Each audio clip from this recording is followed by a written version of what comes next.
Welcome to Blowing Solutions Wide Open, where we're talking about all things spiritual, as well as creating new systems in the area of healthcare, finance, government, education, new environmental practices, and anything that helps the planet or humanity. My name is Addie, and I want to give a warm welcome to my guest. His name is Jeff Garner.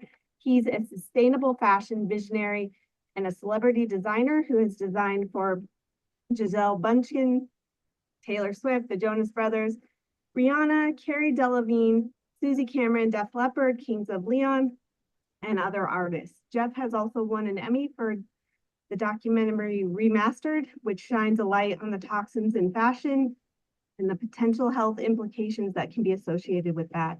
Welcome. Thank you for taking your time out. I know you're really busy.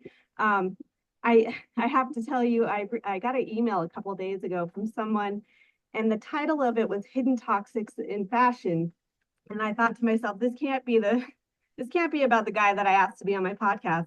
And then I thought, well, nobody else is talking about this. So I opened it and there you were. There was your trailer of your new documentary. The word's getting out.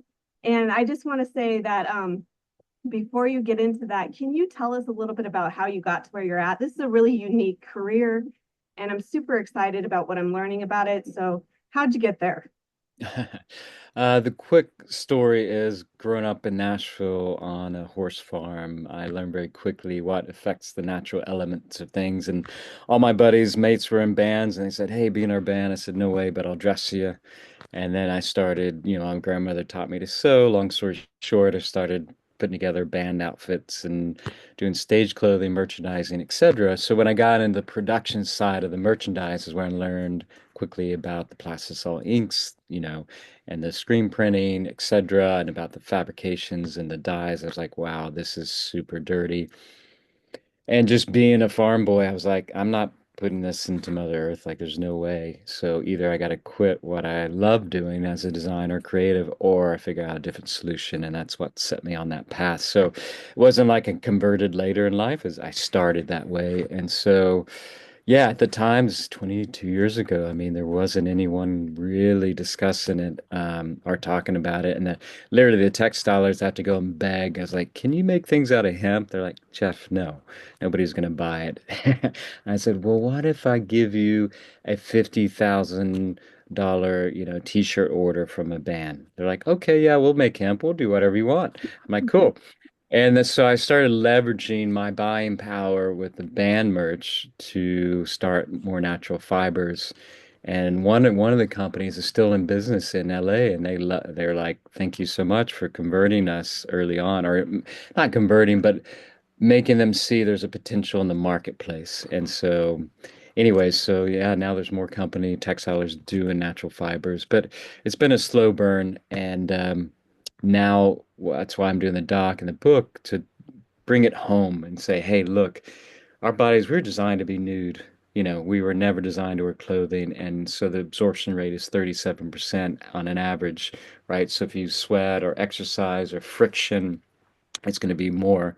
But that goes in, through the hair follicles, through your epidermis, into your bloodstream, and your body's getting all these weird alien chemicals and toxins in its body. It's going to capture it, treat it like an estrogen, throw it in the fatty tissue, try to protect itself, and it puts it in a spin. It changes your molecular structure of your cells. You get cancers, all sorts of stuff if you bioaccumulate and take more on than your body can get rid of.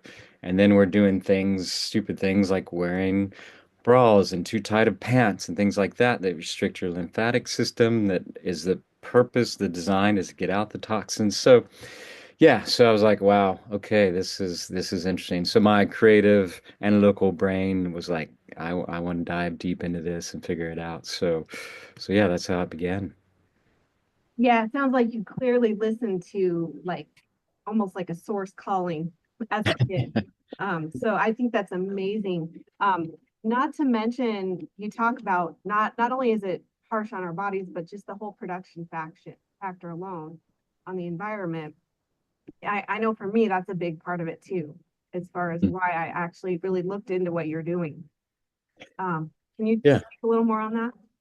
Yeah, I mean that narrative's been told many times. My buddy did this film True Cost, which is a great narrative about the, obviously, but if you're dealing with toxicity and chemicals, right? Everything's chemically based, but what happens is when you use some of these synthetic dyes and fabrications, they use things like formaldehyde, heavy metals, etc. These chemicals have staying power, right? They're not going anywhere. So they're going to stay in the fabrics and they're also going to stay in the environment.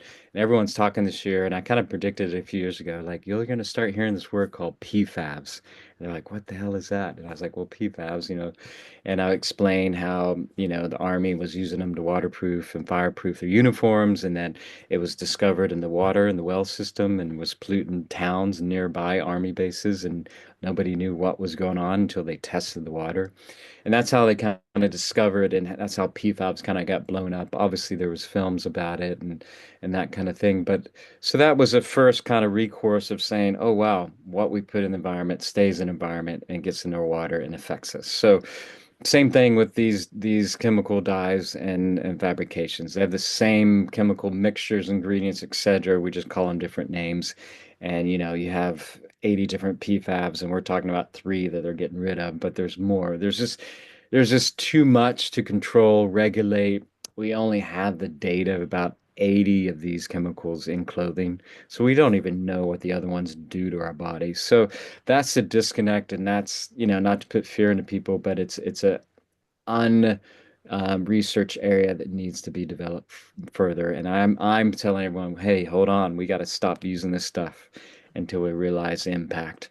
And that needs to be regulated, and policies need to be in effect. So if I can get our army of consumers around, they'll demand it, and hopefully we'll create some change here. Yeah, yeah, absolutely. It ties into everything. And Mhm. but it's just insane how I give you a lot of credit because you've had a lot of endurance with this. Because anything that is threatens the systems doesn't get put into mainstream media. I feel like you've had one of the bigger fights because obviously food is talked about like crazy, water, like a lot of things have come out, but this this with clothing, you know, isn't it's just you have a tougher road, it seems like. So Yeah. I appreciate what you're doing.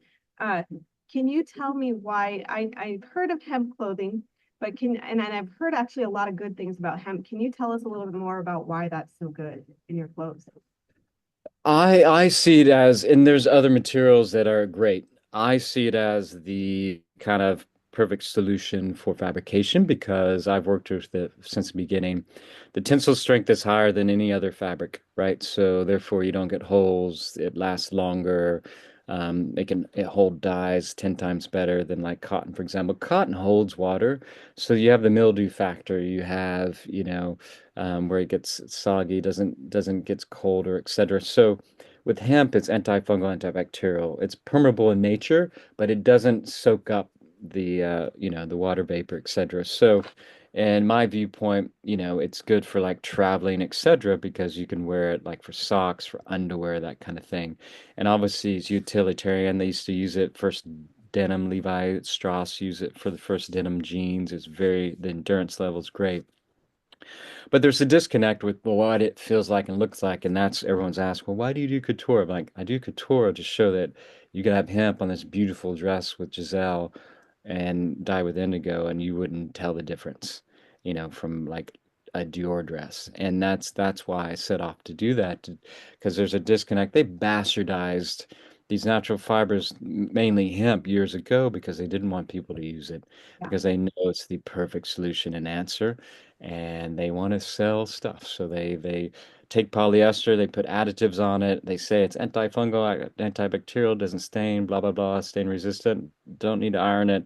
And then yeah, that's all true, but there's an impact on your body, a health impact that they're not talking about. So, and they want to own it. They want to call it Wickerware, or call it Lyocell, call it a name, and and then they own it, and they're the only ones that can sell it. It's kind of like patent Monsanto. it. Huh? Maybe they can patent it then or something. Yeah, they do. They all do. And then they say, well, we don't disclose our secret ingredients, which are highly toxic. So, and they call it now they're saying things like bio-based. I mean, the chemical industry is brilliant at marketing. They'll take something off the shelf that was outlawed and then they'll rename it and put it back on the shelf. So, just think about this industry built on all this billions and billions of dollars revenue, and they need a place to put this stuff. So that's why it's in our fuel, and it's in our clothing, it's in our home products, it's in it's in everything. So what I'm saying is, okay, convenience, we can never curtail convenience, but we should be particularly interested in what we put on and in our bodies. And obviously, like you said, the food movement's had its chance, but we got to talk about clothing Yeah. because we're wearing it all day long and it's off-gassing all day long. And I think in my research, I think that has the biggest impact more than food, more than environmental toxins. Really? Mhm. Wow. Well, you also made a good point about the sheets that we sleep in. I mean, we're in there, what, for 8 hours or whatever. Yeah, I mean, think about it. Most people are covered. I'm not modest. I walk around my house naked. I sleep naked, and obviously when I go in public, I'm dressed, but I'm dressed in hemp. So I've curtailed my toxicity levels and my bioaccumulation levels. But most people and most ladies, unfortunately, sleep in synthetic underwear and bras. Typically, some don't, and then they're in a polyester sheet or a mix of a sheet.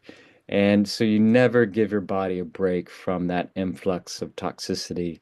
And then it's trying to output it, especially at night when you're sleeping, your body warms up. It's trying to excrete it. If you're wearing socks, all socks have nylon in it. I just made a new sock that I'm launching next week that has 75% alpaca, 25% wool. And because I couldn't even find socks for myself that didn't have any synthetic in it, Oh, because it's just an industry standard that even if it's a natural fiber, and you'll see socks out there that say organic, this and that, but they wrap it around a nylon thread. So that's why there's 10% roughly, because they attach it to that thread to keep the strength and durability. So yeah, so these things, so your feet, it excretes your feet. So if they're covered, they're keeping it in.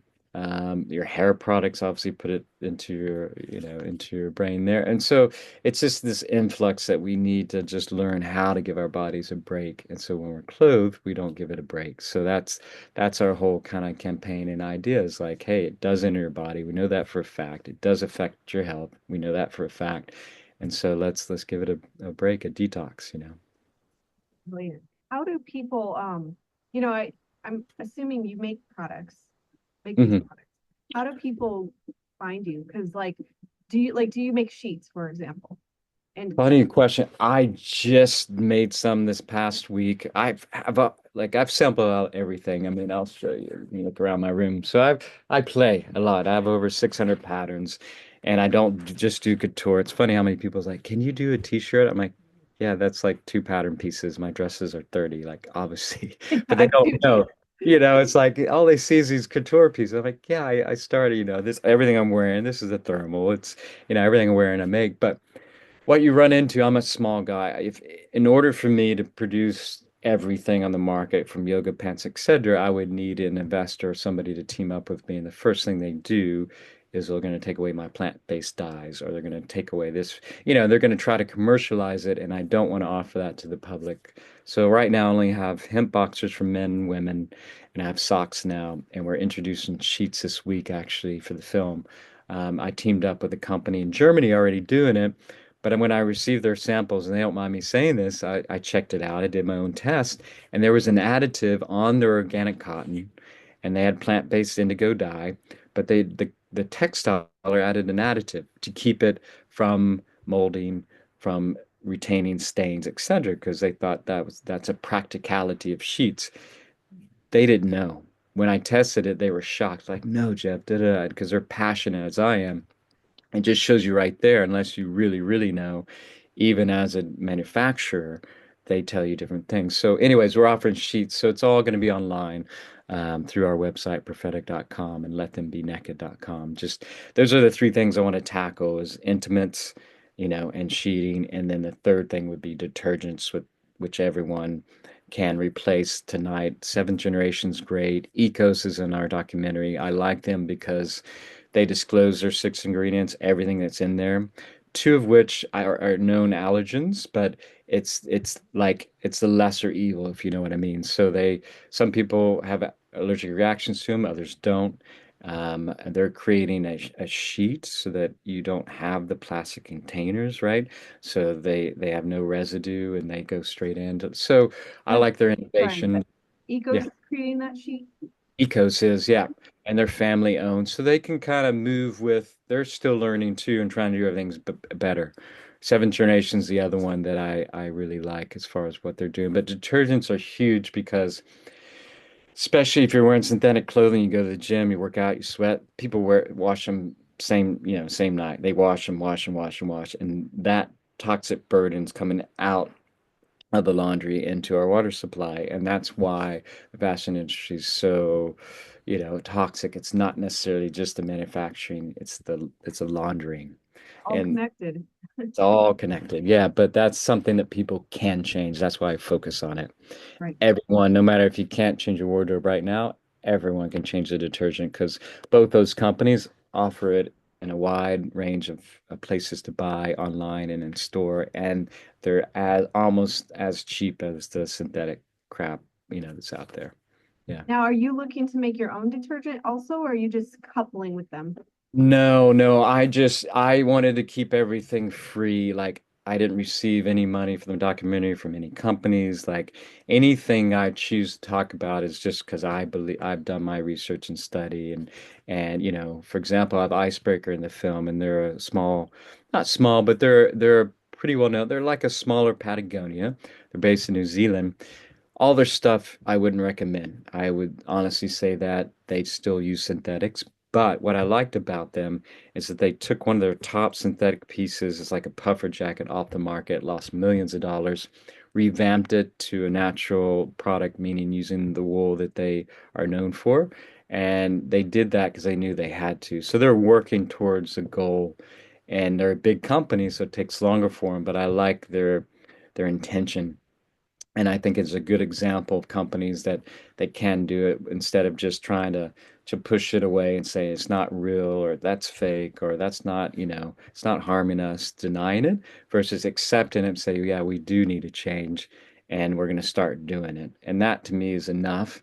Versus like a Patagonia, who I should love because they should be an eco brand, and I think some products are, but like their puffer jackets, still nylon and polyester filler. So I'm not going to support that. And Yeah. I hate saying that because I love the original visionary, but unfortunately these companies get bought, they lose some vision. And so I'm not pointing fingers, I'm just saying, hey, we can do things better. Let's circle back because this stuff is important. It's important to those people wearing it. So I love your attitude. I love your intentions behind this. I definitely want to leave all your info in the description of this video because I know I personally want to look into it and I appreciate what you're doing. It can, like I said, I know this hasn't been like a one, two, three easy thing. You really have to work at it and get out to people around this kind of stuff because yeah, oh, yeah. you know, it's Yeah, I've gotten a death threat. We've gotten my TED Talks got shut down. Like they wouldn't put it on their platform. But luckily, I'm pretty well connected. So like I called up a friend of the Turner family and they got it released to me and things like that. So luckily I've been in the industry so long to develop these friendships that are surrounding me now and protected. And I think that's why we're getting more bandwidth is because one, it's the timing of things. yeah, And two is because, I've been talking about this forever, but now we're finally getting traction because I think the film as a medium really shows it versus me just talking about it or a podcast, etc. It really shows, and I'm try to walk through it as a journey, taking the consumer on this journey and saying, "Hey, this is my experience. Let's go find out what's really going on." And then have more discoveries that I even learned from, and then, hey, here's some solutions. So it's not pointing fingers, like I said, it's not bastardizing anything. It's not, the focus is, okay, here's the problem we really need to connect with and understand so we know what to look for, not look for, and then here are some solutions. Because that's to me the answer, you know. yeah, absolutely. I think the timing is spot on right now because I think people are really starting to want this. And so Mhm. thank you for what you're doing. Do you want to talk a little bit about the documentary that's getting released soon? Sure. Yeah. So the film we did is called Let Them Be Naked, and it's a documentary full feature that we've been touring in the film festival circuit for the last year. It took me a year to do it, and everyone's like, "Wow, that's quick." I'm like, "That's too long." Like I built collections in 3 months. I'm like, "How could you focus on one thing for that long?" But it was funny. So it's won 15 awards thus far out of 17 festivals, which shows that it's connecting. I'm not saying that to say, hey, look at us, but it's connecting. People resonate. It's making impact. We have four policy changes in effect right now: Toronto, Sacramento, New York, and London. And they're using the film as a catalyst, and that's my whole goal is to kind of get, because a lot of people in this space, and what happens is people grab this information and then they go on their Instagram platform and say, hey, there's chemicals in our clothing, and they don't even mention the film or the book or anything, but they want to gain followers. So there's a disconnect, because people are wanting to be the sustainable or eco warrior or princess or whatever it may be, but I'm trying to say, hey guys, I'm doing this for all of you guys. Whatever you're trying to push or sell or just get your followers up, doesn't matter to me, but get behind this. And your platform is going to grow with that. Like we need a community, and here's a visual platform that's talking about everything you're talking about, your natural healing or whatever, because health is a subject right now, trending subject, but it should be. So yeah, so that was my purpose with the film is to kind of get everyone on board and have one flag to bear, and so we can actually push through. Because when you're separate, you only get so much bandwidth, you only get so much strength, and then most people get burnt out. And so yeah, so it releases Mother's Day. I did that as a gift to all moms because I lost my mom to breast cancer. And that's kind of was a catalyst for me to do the film, because I realized I was doing these catwalk shows around the world, getting 600 people here and there, maybe make an impact, maybe not, but the film lives beyond you, is what I've learned. And again, people can use it and show it and use it for their own platform. I don't need to be involved, right? And so we're releasing it Thursday on the 8th until midnight on Mother's Day because everyone said don't do it because they want you to take it to a streamer first and show it first. But I'm like, no, I'm going to gift it to moms for free. They just sign up, and then in the fall we'll release it on hopefully Netflix, but we're still talking to them, or Amazon Prime. So that's it. So yeah, go to letthembeenaked.com and they can view it this weekend. It's a special edit that we did for the moms. So Cool. I love that. I love that. How about your first one? Is that one out?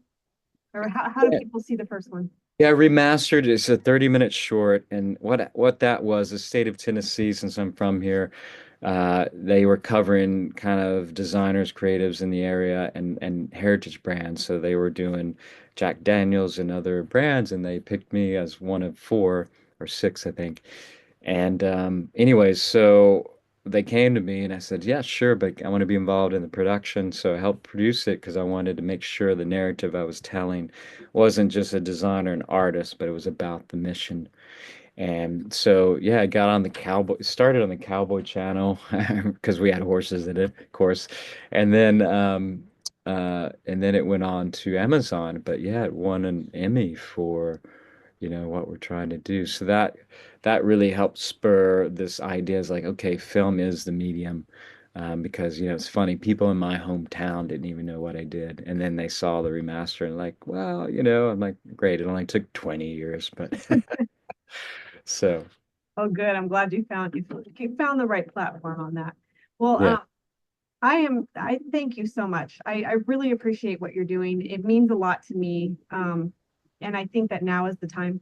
Now is the time for people to really start looking into this. I feel like we've kind of collectively opened up enough to understand how important this stuff is. So, Mhm. anything else you want to say before we close? No, I mean just hopefully everyone can watch it this weekend. If not, it'll be out in September. But and the book is out too, by the way, already on Amazon and Apple. So that has all the science research, peer-reviewed studies that you could ever want on the subject matter, so that everyone will be as educated as I am on the matter. So, because if the documentary can only put so much, I kept it lighter and more of an introduction because I didn't want to go too heavy in the science and make it talking points and talking Yeah. heads. It's an adventure. And I think, most people will enjoy it. It really opens your heart to it all. But yeah. And the book is the same title, Let Them Be Naked, right? Yeah, correct. I think I got it.